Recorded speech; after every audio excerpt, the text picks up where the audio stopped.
नमस्कार, आप देख रहे हैं खबर दोपहर और मैं हूं आपके साथ अलीम अतहर।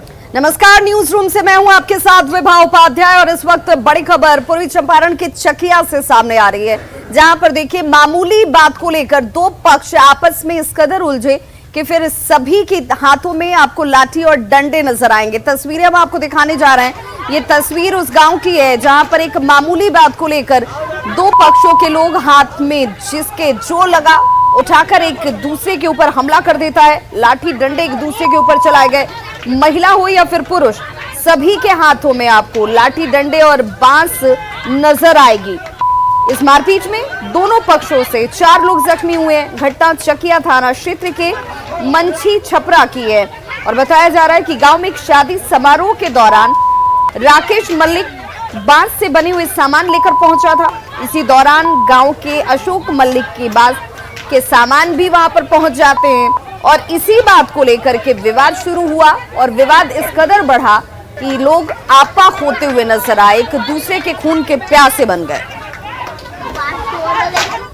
ये है कि सर हमारा पूर्वज से हम अपना जो है कि गांव में कमाते अपना गिरस को डाला दौरा देते आ गए। आज ये पहली बार ये तरनिया वाला हमारे ऊपर हमला किया, जोर जबरदस्ती हमारे हक छीनने के लिए। हम जो डाला पहुंचाने गए उस गिरस के दूरा पर, वो जोर जबरदस्ती वो भी आकर के हमसे मारपीट किया। आप लोग किनको मारा? आपके भाई को? रमेश मलिक को बहुत जबरदस्त मारा है। और किसी को मारा है? ये शंभू मलिक को। और अगली खबर छपरा से है, जहां पर तमंचे पर डिस्को का वीडियो वायरल हो रहा है और ये वीडियो कोरोना काल में वायरल हो रहा है, जबकि बिहार में नाइट कर्फ्यू लगा हुआ है, यानी कि रात को 9 बजे से सुबह 5 बजे तक कर्फ्यू लगा हुआ है। बावजूद इसके तस्वीरें क्या कुछ सामने आ रही हैं, आप देख सकते हैं। दरअसल ये वीडियो छपरा के मढ़ौरा के नरहरपुर गांव का है, जहां पर तमंचे पर डिस्को हो रहा है। बीती रात एक शादी समारोह के दौरान तमंचे पर डिस्को हुआ। नाइट कर्फ्यू की धज्जियां उड़ाई गई और लोगों ने न सिर्फ यहां डांसरों के साथ डांस किया, हथियार भी लहराए हैं। तस्वीर में आप साफ देख सकते हैं कि किस तरह एक युवक पिस्टल लेकर डांसर के साथ डांस कर रहा है। इतना ही नहीं, भीड़ से एक युवक डांसर के हाथ में पिस्टल भी थमा देता है और इसके बाद डांसर भी पिस्टल लहराते हुए डांस करती है। कोरोना की तीसरी लहर की आहट के बीच ऐसे वीडियो कई सवाल खड़े कर रहे हैं कि क्या हम ऐसे ही कोरोना से जंग जीतेंगे?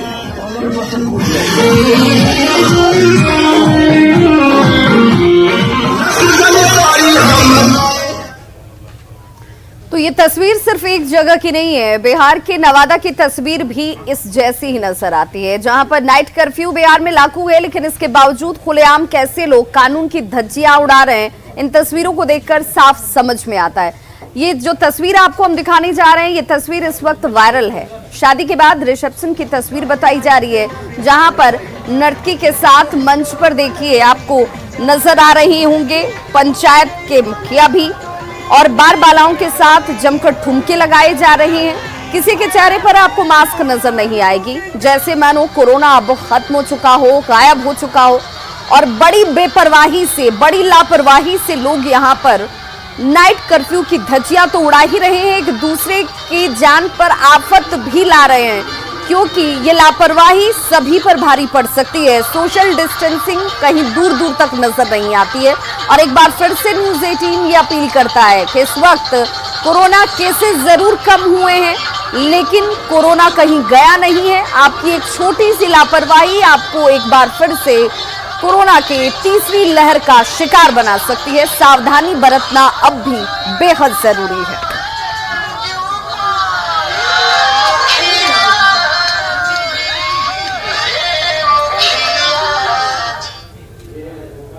और मुंगेर के धरारा से मारपीट का एक वीडियो वायरल हो रहा है। दरअसल मुंगेर के धरारा में जमीन विवाद को लेकर दो पक्ष आपस में भिड़ जाते हैं। उसके बाद दोनों पक्षों की तरफ से जमकर लाठी और डंडे बरसाए जाते हैं।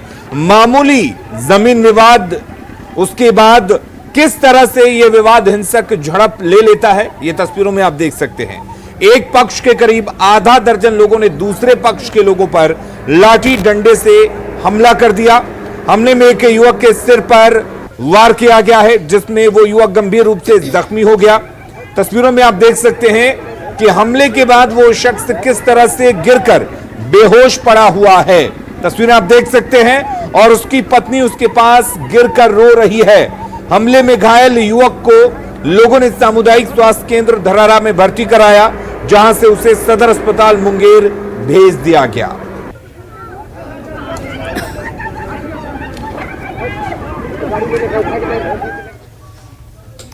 अगली खबर बिजली विभाग की लापरवाही से जुड़ी हुई, जहां पर नवादा में एक शख्स अपने खेतों में किसानी के मद्देनजर पहुंचा था, लेकिन उसे मालूम नहीं था कि यहां पर मौत जैसे उसका इंतजार कर रही है।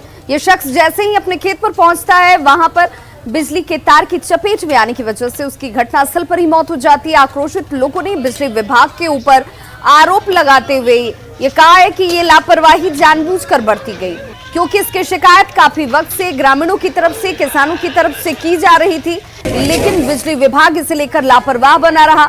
इस पर कोई गंभीरता नहीं बरती गई और इस वजह से इस शख्स की जान चली गई है।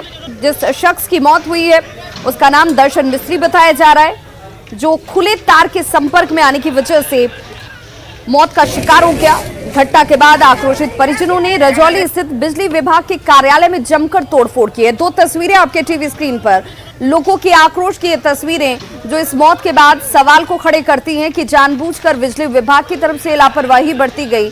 अगर ये शख्स आज शिकार हुआ है तो अगर इसे दुरुस्त नहीं किया गया तो आगे इस तरह के हादसे एक बार फिर से हो सकते हैं और कोई दूसरे शख्स की जान भी जा सकती है। फिलहाल घटनास्थल पर पहुंचकर आक्रोशित लोगों को समझाने की कोशिश जारी है। गए थे खेत तरफ, उधर 11,000 का वो लाइन तार लटका हुआ था, उसी में गए बच गया तार बलिया में। और अब बात करते हैं दरभंगा ब्लास्ट मामले की, जिसको लेकर एटीएस कई बिंदुओं पर जांच कर रही है और इसके जांच की आंच तेलंगाना से लेकर दिल्ली, पटना और दरभंगा, कटिहार तक पहुंच चुकी है। आपको बता दें कि जांच के तहत आज यूपी एटीएस की टीम पटना पहुंचेगी, जो बिहार एटीएस के साथ महत्वपूर्ण बैठक कर जानकारियों को साझा करेगी और जांच को आगे बढ़ाएगी। दरभंगा ब्लास्ट के तार कई शहरों से जुड़ने के बाद पूरे मामले को एनआईए को सौंपने की तैयारी है, जिसे लेकर यूपी, बिहार और तेलंगाना की एटीएस टीम आपस में जांच के साक्ष्यों पर जानकारी साझा करेंगी, ताकि जांच के हर पहलू पर मजबूत फाइल बनाई जाए। पटना स्थित बिहार एटीएस मुख्यालय के सामने से जानकारी दे रहे हैं हमारे संवाददाता रवि एस नारायण। असल ब्लास्ट मामले में जिस ढंग से रोज नए खुलासे हो रहे हैं, उसने जांच एजेंसियों के होश उड़ा दिए हैं। आपको बता दें कि यहाँ पे इसे देखते हुए जांच एजेंसियां जो है वो सतर्क है और लगातार जो है वो जांच कर रही है। बिहार एटीएस के साथ साथ आपको बता दो कि यूपी एटीएस की जो टीम है वो पटना पहुंची है और हम अभी पटना में स्थित जो बिहार एटीएस का जो मुख्यालय है, जो दफ्तर है, उसके ठीक सामने खड़े हैं और यहीं पे अभी से थोड़ी देर के बाद यूपी एटीएस की टीम जो है वो बिहार एटीएस टीम के साथ बैठक करेगी और माना जा रहा है कि पार्सल ब्लास्ट मामले में अब तक के जो अनुसंधान हुए हैं उस सारे साक्ष्यों के आधार पर आगे की रणनीति तय करेगी। माना यह जा रहा है कि ये सारे मामले जिस ढंग से दरभंगा में जो ब्लास्ट मामले हुए हैं और लगातार 2-3 मामले जो आए हैं, उसे लेकर के इसके तार जो है वो दरभंगा के साथ साथ देश के बड़े शहरों और देश के बाहर भी जुड़ रहे हैं। इसे देखते हुए इसे एनआईए को केस सौंपने की कवायद चल रही है और इसमें माना जा रहा है कि आज बैठक में यह तय होगा कि जब ये एनआईए को केस सौंपा जाएगा तो उसके लेकर के जो अहम साक्ष्य और जानकारियां हैं वो उसकी एक मजबूत फाइल बनाई जाए। इसे लेकर के तेलंगाना के जो एटीएस चीफ है उनकी भी आज बिहार एटीएस के आला अधिकारियों से बात होगी और जो अहम जानकारियां हैं उसे एक दूसरे को साझा किया जाएगा। माना यह जा रहा है कि अनुसंधान से जुड़ी हुई हर जानकारी जो है वो एमएचए केंद्रीय गृह मंत्रालय को सौंपा जाएगा और ताकि इसमें जांच बेहतर ढंग से हो सके, क्योंकि ये माना जा रहा है कि ये पूरे केस का जो अनुसंधान है वो एनआईए के हाथों में सौंपा जाएगा, ताकि इसकी जो जांच है वो बेहतर तरीके से हो सके और हर एक मामले का जो पर्दाफाश हो सके। तो यहाँ पे आज एटीएस का जो मुख्यालय है वो आज महत्वपूर्ण यहाँ पे बैठक होने वाली है ताकि सारे मामलों का पर्दाफाश और उसकी जो जांच की जो फाइलें हैं वो मजबूत बनाई जा सके। कैमरा पर्सन दीपक के साथ रवि एस नारायण, न्यूज़ 18 पटना। तो दरभंगा में पार्सल ब्लास्ट के बाद से लगातार तमाम जगहों पर एहतियाती कदम उठाए जाते हुए और इसी के मद्देनजर गया में भी चौकसी जो है बढ़ा दी गई है। आपको बताते चलें कि गया महाबोधि मंदिर परिसर जो है वो पहले से भी आतंकियों के निशाने पर रहा है और ऐसे में यहां पर अभेद सुरक्षा कवच जो है वो खड़ा किया जा रहा है ताकि किसी भी आने जाने वाले शख्स की पहले जांच सही से हो और उसके बाद उसे प्रवेश की अनुमति हासिल हो। और देखिए ये तस्वीरें आपके सामने महाबोधि मंदिर परिसर की, जहां पर हाई लेवल सुरक्षा व्यवस्था तैनात की गई है। मंदिर की सुरक्षा में 3 एजेंसियां इस वक्त जुटी हुई हैं। हमारे सहयोगी एलन लिली ने मंदिर की सुरक्षा का जायजा लिया है। सभी को निर्देश दिए गए हैं कि सजग रहें और साथ ही में किसी भी तरह की अगर सूचना कहीं से भी एकत्रित हो रही है उस पर काम करने के लिए, और अलग से भी हम लोगों ने यहाँ पे एहतियातन कुछ सादे लिबास में भी पुलिसकर्मियों को लगाया है पूरे जिला में, ताकि इन सब चीज़ों पे घटना पे निगाह रख सके। 15 दिनों में बिहार के विभिन्न जिलों में 4 ब्लास्ट होने के बाद गया के बोध गया के भी महाबोधि मंदिर को अलर्ट रखा गया है। दरअसल दरभंगा में जिस तरह से पार्सल ब्लास्ट हुआ है और आतंकियों का हाथ सामने आया है, जिसको लेकर बोध गया के महाबोधि मंदिर को भी सुरक्षा के जो सुरक्षा है वो पूरी तरह से टाइट कर दी गई है। आपको बता दें कि मंदिर की जो सुरक्षा है वो अवैध सुरक्षा है। यहाँ 3 कंपनियों के द्वारा मंदिर की सुरक्षा की जा रही है। बिहार पुलिस है, बीएमपी हो, शायद अन्य जो एजेंसी है उसकी पूरी तरह से यहाँ पर सुरक्षा की चाक चौबंद व्यवस्था किया गया है। आप बाहरी परिसर में भी देख सकते हैं कि जो पुलिस की जो तैनाती है हरदम यहाँ पर आवाजाही होती रहती है, हर लोगों से पूछताछ की जाती है। आपको बता दें कि अभी लॉकडाउन लगा हुआ है और लॉकडाउन के कारण जो महाबोधि मंदिर की जो गेट है वो आम श्रद्धालुओं के लिए बंद है। हाँ, हालांकि अभी तक जो मॉन्क है, जो मंदिर के जो पुजारी है, वो सिर्फ सुबह और शाम वहाँ पर मंदिर में पूजा करने आते हैं। लेकिन इस तरह से कह सकते हैं कि महाबोधि मंदिर जो है वो आतंकियों के हमेशा निशाने पर रहा है। 2013 में भी आतंकी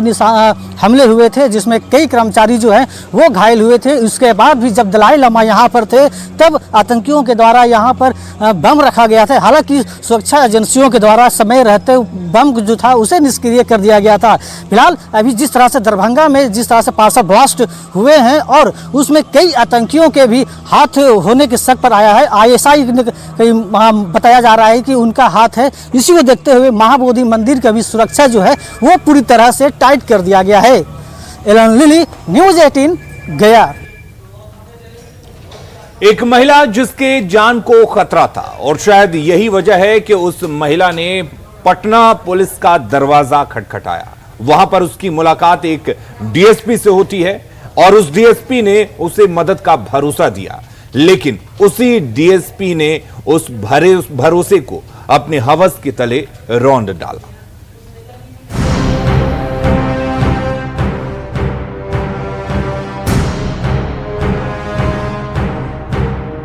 बिहार के एक और डीएसपी के खिलाफ रेप का मामला सामने आया है। समस्तीपुर की रहने वाली महिला ने साल 2018 में कुछ लोगों से अपनी जान का खतरा बताते हुए महिला थाना में मामला दर्ज कराया था। उस वक्त महिला को इस बात का जरा भी इल्म नहीं था कि खाकी वर्दी में जो शख्स उसके सामने मदद का हाथ बढ़ा रहा है, दरअसल वही उसकी आबरू को तार तार कर देगा। महिला के मुताबिक उसी मामले में डीएसपी अमन कुमार ने मदद का झांसा देकर उसके साथ 10 जनवरी 2020 को पटना के इको पार्क में जबरदस्ती की और फिर कई बार रेप किया। शुरू में तो थोड़ा सा वो इधर उधर फोन कर दिए थाना वाला में, और उसके बाद फिर वो धीरे धीरे गंदा चैट वगैरह करने लगे। और एक बार एसपी का कार्यालय है, शायद एसएसपी का कार्यालय इधर इको पार्क से आगे, वहाँ ले जाने के बहाने हमको बोले कि इको पार्क में थोड़ा देर के लिए काम है, वहाँ पे हमको ले गए और वहाँ पे बहुत गंदा हरकत की। पीड़ित महिला की माने तो अब उन्हें डीएसपी और उनके करीबियों से लगातार धमकियां मिल रही है। डीजीपी से लेकर एसपी तक शिकायत के बाद भी कोई कार्रवाई नहीं हुई। हमको धमकी मिला हुआ है कि तुमको धरती पे कहीं बचने का जगह नहीं मिलेगा अगर कंप्लेन करती है तो अब क्या कर रहे हैं, अब आगे क्या करेंगे? अब क्या करेंगे वो अभी वो तो वही जानेंगे। अभी आप कहाँ आए हुए? मैं डीजीपी ऑफिस में आई हूँ। मुझे जो कंप्लेन मैंने किया था उसमें एक लेटर आया था मुझे कि एफिडेविट के साथ जो भी इलेक्ट्रॉनिक एविडेंस है वो आके जमा करने के लिए, तो वही लेके मैं जमा करूँगी। हालांकि एडीजी पुलिस मुख्यालय जितेंद्र कुमार ने जांच के बाद कार्रवाई का भरोसा दिया है। अभी तक तो ऐसा कोई स्पष्ट रूप से बात सामने नहीं आई है, परंतु अनुसंधान में जो भी बातें आएंगी उन पर पूर्ण रूप से कार्रवाई की जाएगी। और ये तो हमारा जो है हमेशा से कहना रहा है कि किसी भी काम में साक्ष्य के आधार पर कार्रवाई होगी और उसमें अभियुक्त कौन है, किससे संबंध रखता है, उस वजह है वो कार्रवाई में आ। वहीं न्यूज 18 ने इस बारे में जब डीएसपी से बात करने की कोशिश की तो उन्होंने कैमरे के सामने आने से इनकार करते हुए आरोपों को बेबुनियाद बताया है। पटना से न्यूज 18 के लिए अमित कुमार की रिपोर्ट। तो पेट्रोल और डीजल की बढ़ी दाम को लेकर और इसके इजाफे को लेकर, साथ ही साथ महंगाई को लेकर आरजेडी ने पोस्टर के जरिए सरकार पर हमला किया है। अपने इस पोस्टर के जरिए सरकार से कई सवाल पूछे गए हैं और महंगाई को लेकर एक बार फिर से हमलावर होती हुई आरजेडी ने ये कोशिश की है कि आखिर ये दाम क्यों बढ़ रहे हैं, इसे लेकर के भी जवाब आना चाहिए। तेल की कीमतों में वृद्धि और इस वृद्धि के बाद अब इसे लेकर सियासत तेज होती हुई, गर्माती हुई हमारे सहयोगी रविश नारायण ने इन महंगाई पर लगे पोस्टरों का भी जायजा लिया। पेट्रोल, डीजल, सरसों तेल सहित तमाम चीजों के बढ़ी हुई कीमतों के खिलाफ आरजेडी ने पोस्टर के जरिए हमला बोला है। और यहाँ पे आप देखिए कि शहर भर में महंगाई के खिलाफ जिस ढंग से कीमतें बढ़ी हैं पिछले कुछ दिनों में, उसे लेकर के पूरे शहर भर में आरजेडी ने एक नया पोस्टर लगाया है। और ये आरजेडी कार्यालय के ठीक सामने आप देख रहे हैं कि ये एक नया पोस्टर महंगाई को दिखाते हुए ये बताया गया है कि सैया हमार कमाए जाते हैं, महंगाई डायन खाए जाते हैं। ये एक तंज कसा है। और यहाँ पे देखिए एक प्राइस लिस्ट भी डाला है, सारी चीजों का जो है वो यहाँ पे दाम भी लिखे हैं। सरसों तेल 220 रुपए, रिफाइन 180, रहर दाल 120, ऐसे तमाम चीजों का जो दाम है वो भी पोस्टर में शामिल किया गया है। अगर बाईं तरफ आप देखें तो पेट्रोल 106 और डीजल 100 रुपए कीमत है। इन्होंने सवाल जिस ढंग से उठाया कि तेजस्वी यादव दिल्ली से पटना पहुंचते हैं और पटना पहुंचते ही सबसे पहला जो वो आवाज उठाते हैं वो महंगाई को लेकर के सरकार पर सवाल खड़े करते हैं। और उसी को देखते हुए ये देखिए पोस्टर में भी शामिल किया गया है, एक बात लिखी गई है कि जब विपक्ष में होते हैं तो महंगाई पर बड़ा सवाल उठाते हैं, जब सत्ता में आते हैं तो उनका जिम्मेदार विपक्ष को बताते हैं।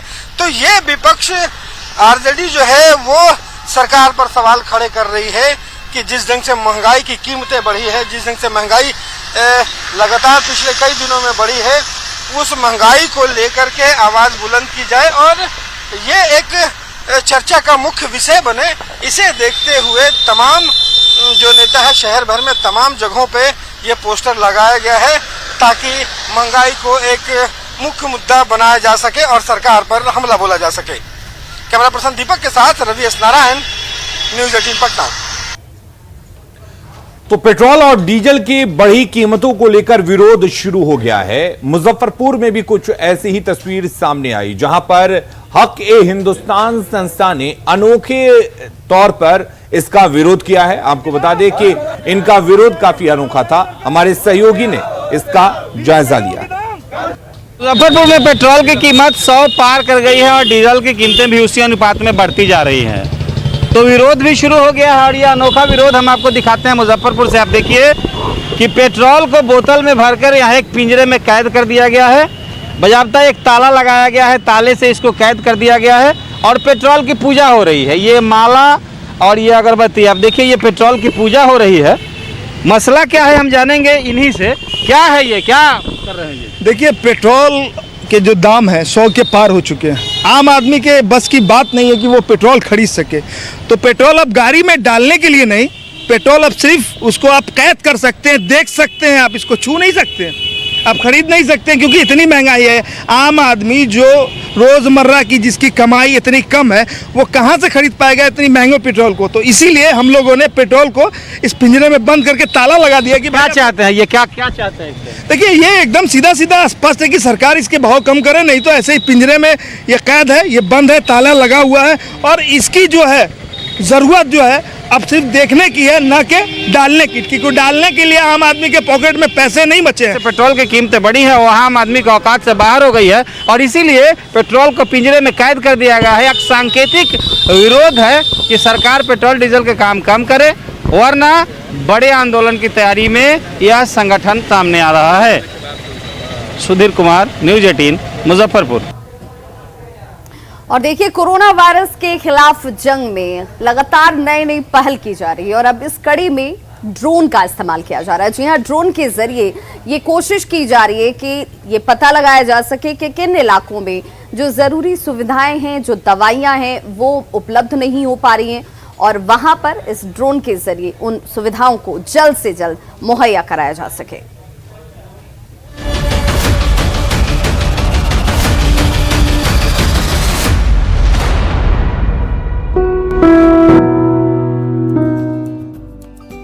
तेलंगाना देश का पहला ऐसा राज्य है जिसे दवा और टीके पहुंचाने के लिए ड्रोन का इस्तेमाल करने की अनुमति मिली है।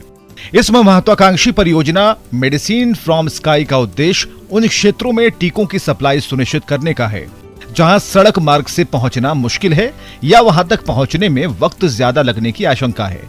इस प्रोजेक्ट को अमली जामा पहनाने के लिए तेलंगाना ने ई कॉमर्स कंपनी से बाकायदा करार भी कर लिया और जल्द ही इसके पायलट प्रोजेक्ट पर काम शुरू होने वाला है। उम्मीद जताई जा रही है कि जून के अंत तक विकाराबाद जिले में पायलट प्रोजेक्ट शुरू हो जाएगा। The drone will take off from the district headquarter hospital. Drone जिला अस्पताल के मुख्यालय से उड़ान भरेगा और जिले के दूसरे 18 सब सेंटर्स तक दवाओं की डिलीवरी करेगा। अभी ये ट्रायल के स्टेज पर है। हमने वैक्सीन और दवाइयों की डिलीवरी के इच्छुक ऑपरेटरों से एक्सप्रेशन ऑफ इंटरेस्ट मांगा है और इसके लिए एक खाका भी तैयार किया है। And we'll obviously record all the findings and all the नागरिक उड्डयन मंत्रालय ने जारी दिशा निर्देशों के मुताबिक मानव रहित एरियल वाहन 35 किलोमीटर तक की यात्रा कर पाएंगे और वो कम से कम 100 मीटर की ऊंचाई पर उड़ान भरेंगे। ड्रोन के माध्यम से अधिकतम 4 किलोग्राम तक के भार की ढुलाई होगी, जबकि ड्रोन का गंतव्य और उड़ान मार्ग पहले से जीपीएस द्वारा पूर्व परिभाषित होगा। ड्रोन वितरण केंद्रों तक दवाओं की खेप पहुंचाने के बाद वापस बेस स्टेशन पर लौट पाएंगे। one partner who understands how unmanned। इसमें कई चीजों का ध्यान रखना महत्वपूर्ण होगा, जैसे एक पार्टनर को ये पता होना चाहिए कि कैसे अनमैन्ड ड्रोन को ट्रैक करना है, उसे कंट्रोल करना है। उसी तरह दूसरी तरफ दवाओं की डिलीवरी लेने वाले और वैक्सीन के तापमान को डिलीवरी तक कंट्रोल रखने का ध्यान रखना होगा। यहीं पर ई कॉमर्स कंपनी फ्लिपकार्ट जैसी कंपनियों की जरूरत पड़ेगी, तो ये एक टीम वर्क की तरह होगा। Different strengths and different backgrounds. आपकी जानकारी के लिए बता दें कि अभी इस प्रोजेक्ट पर अंतिम दिशा निर्देश आना बाकी है, जो ग्रामीण और अर्ध शहरी क्षेत्रों में परीक्षण पूरा करने के बाद ही जारी किए जाएंगे। फिलवक्त भारतीय चिकित्सा अनुसंधान परिषद परिवहन के दौरान टीकों के तापमान और दूसरी चुनौतियों पर रिसर्च कर रहा है, जिसके पूरा होने के बाद उम्मीद की जा सकती है कि देश में स्मार्ट और सामूहिक टीकाकरण जमीनी हकीकत बन पाएगा।